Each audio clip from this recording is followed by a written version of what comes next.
Well, we're picking up where we left off last Tuesday with the Bitter Creek Models HO scale 4-wheel cold Jimmies. And this week we're doing painting and weathering. Well, I sure like the look of these. They look great here at the mine. They do. And what we're doing is we have a large scale railroad, and even though these are HO scale models, we're using them on our large scale, some would say G, some would say F. Anyway, a large scale railroad just as mine cars. Right. They're made by Bitter Creek Models, and they consist of laser cut, laser board, and principally white metal castings. Oh, wow. If you love these, there's their website, and you can go there and look for them. Right. They're principally made out of white metal castings. Right. White metal's great, but it presents challenges, especially trying to paint it. That's for sure. One of the things that I have found is everything's going to go so much better if you can get a proper primer on the metal. Right. Otherwise, it's going to be a disaster. Oh, dear. Especially if you try using acrylic paints. Right.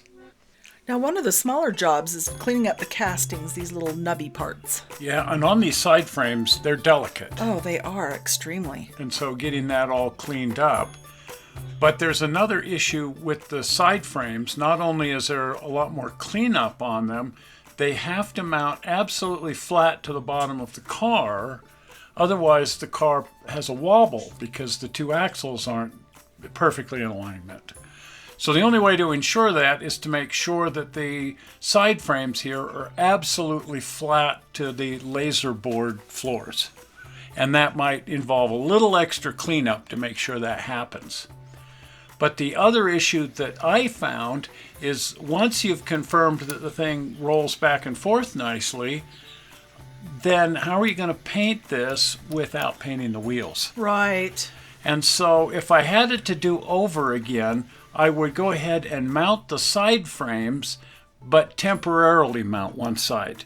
Use some sort of a glue or double stick tape or something so that I can check the alignment, but then remove the side frame. Right. And then that way I can remove it for painting. Oh, I see.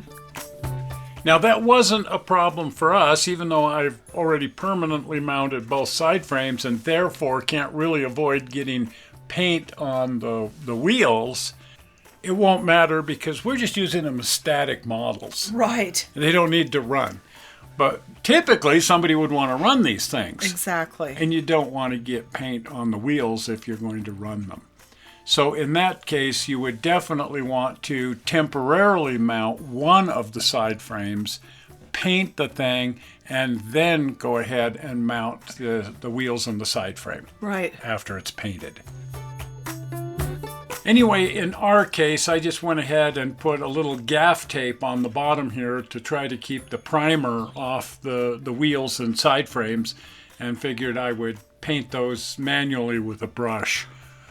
Now, this is my primer of choice when painting metal. Yes, this metal. Don't use it on plastic, as I found out. Yeah, it's not great for that, but it has some sort of an acid or something in it that actually etches it into the metal. Wow, look at that. So it's a great primer on especially white metal where it's so hard to get paint to stick to the metal properly. Right. Anyway, I let the primer set up really well. I don't want this paint interacting with any of the paint I'm putting over it. No. But my next coat of paint on here is going to be a lacquer. So this gets along really, really well with lacquer, and it gets along okay with water-based acrylics. Okay. So the paints we're going to be using for the first coats on here are Tamia color lacquer, but the exact same paint really is available as Mr. Color paint, formerly Gunzi Sanyo. But we buy it from Galactic Toys. Good. Okay. Well, it's a good price, and they have all the colors. Galactic Toys on their website. Anyway, either the Tamia color or the Mr. Color paint, basically the same paint.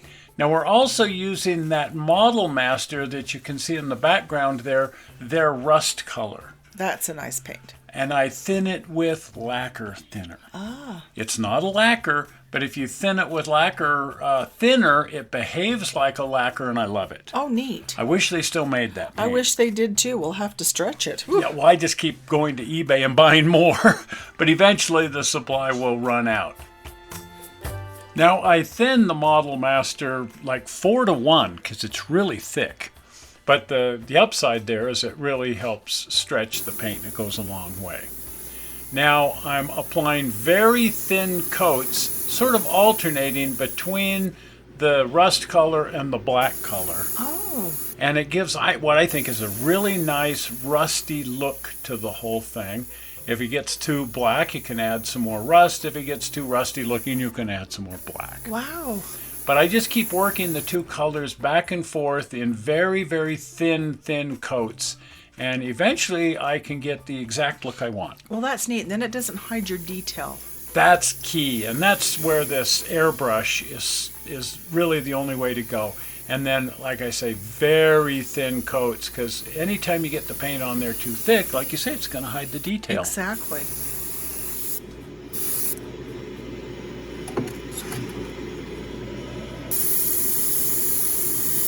Now notice that I'm also applying second coats here at a rather steep angle.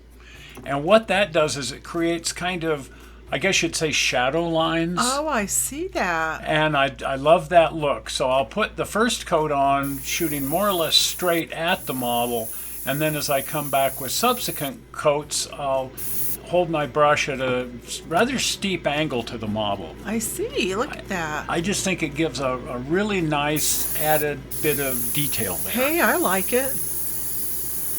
Now, also, unfortunately, like I say, I'm painting the wheels. And if I were going to run these, I sure wouldn't want to have paint all over the wheels. Or No. it's going to get all over the track. And Yeah. no, it's just you don't want to paint the wheels. But in this case, I really didn't have any choice in the matter because I'd already permanently mounted the side frames. But again, it's a static model, and so I'm not going to be too concerned. Right. So I just kept working this back and forth. I'd shoot the rust color for a couple of coats all the way around the cars, and then I'd come back and add a light misting of the black color. And if it got a little too dark, I'd come back and do some more rust, and just keep going back and forth between the two until I had a look that I liked. Well, and I hope that happens because working in education, sometimes you have to know when to take the crayon away from the kid. And I sort of wish somebody would have taken my crayon away from me. I double dare 'em. I got these a little darker than I wanted, and I thought, since I'm going to come back and dry brush, if it doesn't matter, I'll just go ahead and move on to my next phase, which is dry brushing and acrylic over the top. Oh, here we go. Oh, look at that. So I don't know if you've done dry brushing, but I'm using this folk art acrylic paint. You can just buy it generically. Craft stores, even Walmart has it. But if you just get a little on the paintbrush and then keep working the paintbrush back and forth and then lightly adding that to the car with just a very small amount of paint in the brush, you can just put sort of a dusting on the cars. Hence the brush is dry. Hence the brush is dry. Then I came back with your chrome marking brush. Yes. It's kind of a pen. It's a pen. It's kind of turned into a brush because I use it a lot. It's supposed to be a pen. But I just went wherever the edges would get all banged up and added some of this chrome. Yeah, silver. Now, Jason Jensen on Jason Jensen Trains has suggested using a soft lead pencil for this. Right. I bet we have a carpenter's pencil that would work. I did that on the coaling tower, and that works really good too. Right. Now, the inside of the car isn't really painted or finished. The castings don't have any detail on the inside because they're really intended to have a load in here. Right. And in fact, these cars came with a coal load, but I'm not going to use that because I'm using them as little mine cars, so I need to put some heavier rocks in here to simulate the mine rocks. Right. So I went to the garden shed and I grabbed some of our little gardening rocks that we use in planters and stuff. Right. And then I broke those up a little bit to try to get some more angular edges on there. Yes. And I thought, there's my load right there from the mine. Oh, wow. And it looks pretty good. It sure does. So I was happy with that. And because these are mine cars instead of actual HO cold Jimmies, I don't have to put couplers or brake wheels or anything. There's the finished look right there. Wow, that looks really neat. So I'm happy. Yeah. It works good, and I put it over on the mine, and there it is. That's really cool. So, finished project. Oh, yes. And I'm pretty happy with it.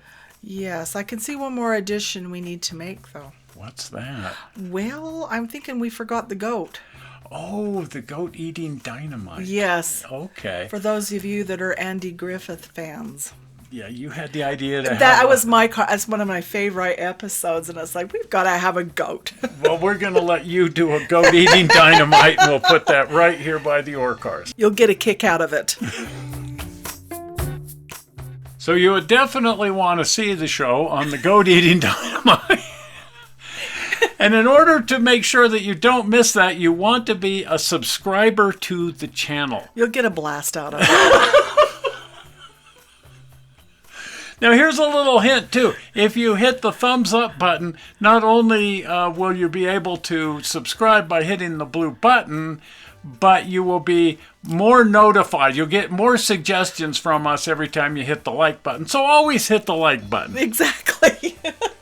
Now, most importantly, if you're not a subscriber, you want to become a subscriber and you want to be notified.